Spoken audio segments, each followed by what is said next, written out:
तो आप सबको जोहार। और यहाँ पर एक खबर निकल कर आ रही है कि ईडी की पूछताछ पर जेएमएम के इस नेता का बड़ा खुलासा। और यहाँ पर इन्होंने ये भी बोला है कि सीएम को दिल्ली ले जाने की थी पूरी तैयारी। तो चलिए देख लेते हैं इसको लेकर क्या खबर सामने निकल कर आ रही है। तो बोला यह जा रहा है कि रांची में मुख्यमंत्री हेमंत सोरेन पर ईडी की पूछताछ के संदर्भ में यहाँ पर जेएमएम के केंद्रीय महासचिव सुप्रियो भट्टाचार्य ने एक बड़ा खुलासा किया है। उनके अनुसार यहाँ पर सीआरपीएफ की योजना थी कि सीएम को उनकी आवाज से जबरन ले जाया जाए और उनके साथ ही यहाँ पर जेएमएम के कार्यकर्ताओं पर गोली चलाने की तैयारी भी यहाँ पर चल रही थी। और इसके साथ ही यहाँ पर जेएमएम के कार्यकर्ताओं पर गोली चलाने की भी तैयारी यहाँ पर पूरी थी। इसके पीछे ईडी की टीम की एक योजना भी थी जिसका उद्देश्य सीएम हेमंत सोरेन को उनकी आवाज से जबरन ले जाना था।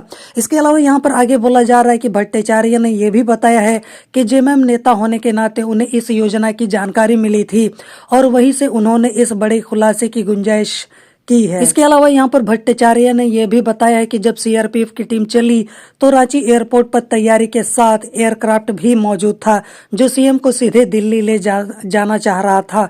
लेकिन इस कार्रवाई की यहाँ पर खुलासा होने पर जेएमएम के कार्यकर्ताओं का एक बड़ा हुजूम देखकर ईडी के जो अधिकारी हैं वो वापस लौट गए। इसके अलावा यहाँ पर आगे बोला जा रहा है कि जेएमएम के सुप्रियो भट्टाचार्य ने बोला कि सीएम हेमंत सोरेन से कुल यहाँ पर 18 सवाल पूछे गए थे और इसमें सीधे दिल्ली ले जाने की तैयारी की गई थी। इस घड़ी में यहाँ पर सीएम आवास के बाहर जेएमएम नेताओं और कार्यकर्ताओं का भी यहाँ पर भीड़ था।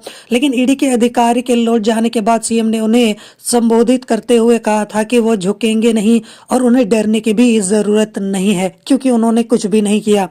और इस खुलासे के बाद यहाँ पर भट्टाचार्य ने यहाँ पर राज्य सरकार से इस मामले की जो गहन जांच है उसको करने की मांग की है और सीआरपीएफ की भूमिका पर भी जांच होने की मांग की है। ईडी ने यहाँ पर शनिवार को सीएम हेमंत सोरेन से लगभग 7 घंटे तक पूछताछ की थी और इस पूछताछ के बाद सीएम हेमंत सोरेन ने कहा था कि वो डरने और झुकने वाले बिल्कुल भी नहीं है।